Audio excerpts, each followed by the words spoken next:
Hello, good morning mga langga. So our topic for today is a continuation of our performing operations on functions. So ang sa new functions mga langga, ang kasunod ay ang difference. So ang difference natin ay the quantity of f minus g times x is equal to f of x minus g of x. Pag ito yung given natin, if f of x is equal to 6x squared minus 12x minus 19, and our g of x is equal to x cubed minus x squared plus 8x minus 1. So, ang gagawin natin, para makuha natin ang the quantity of f minus g times x, i-apply natin itong formula na to. So, papalitan lang natin yung f of x natin. Ito yung f of x natin. So, ganito lang yung gagawin natin.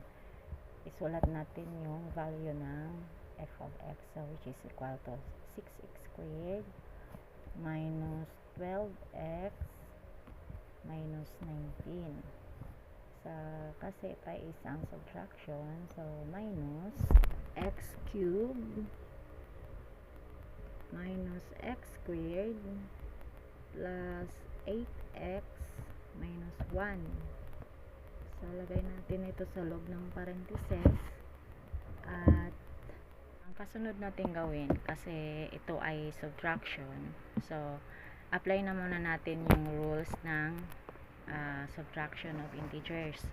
Baguhin na muna natin yung sign, gawin na muna nating addition.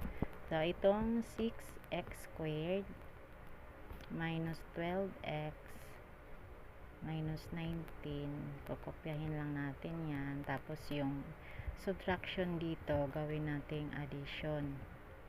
Tapos, ang positive na x squared magiging negative x cube pala, x cube. Tapos, itong negative x squared magiging positive x squared. Tapos, itong positive 8x ay magiging negative 8x. Tapos, yung negative 1 magiging positive 1. Yan, i-group na natin ang mga similar terms. Kailangan na siguraduhin natin yung terms ay arrange in descending order base sa mga exponent natin. Kung ano yung exponent na pinakamalaki, yan yung ilagay natin sa unahan. So, ito ang pinakamataas na exponent, dito natin ilagay sa unahan. So, yan ay negative x cube. Tapos, plus na kasi ni-change na natin ang subtraction into addition. So, plus, yung kasunod natin na exponent ay yung 2. So, yan na natin, 6x squared, 6x squared, tapos, plus, x squared. Ayan. Sa plus, ano pa? Tapos na tong x squared, tapos na ang x cube, yung x na lang. So, negative 12x,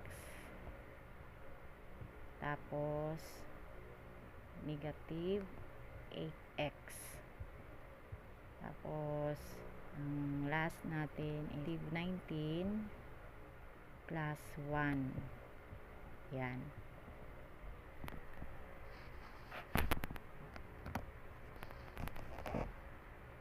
Ngayon, simplify na natin yung sa loob ng parentheses.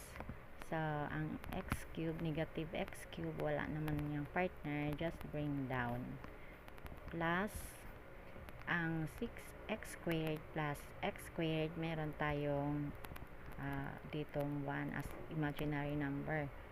Ito yung constant number natin. So, 6 plus 1 is 7x squared. Kasi like term, kaya inag-add natin.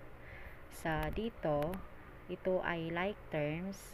Sa rules ng addition of integers, kapag parehas ang sign, yan ay gawin nating addition. I-add natin yung 12 plus 8, ang magiging sagot ay negative 20. Tapos yung variable ng ano natin, x, pihahin lang natin, huwag natin kalimutan yung variable.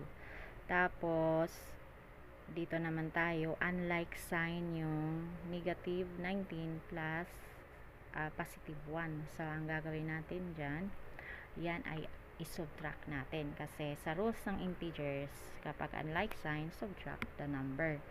Sa 19 minus 1, 18.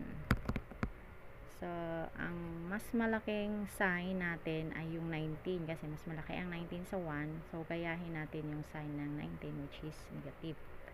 So, ito na yung final answer natin. Hanggang dito lang muna yung tutorial natin. Thank you for watching.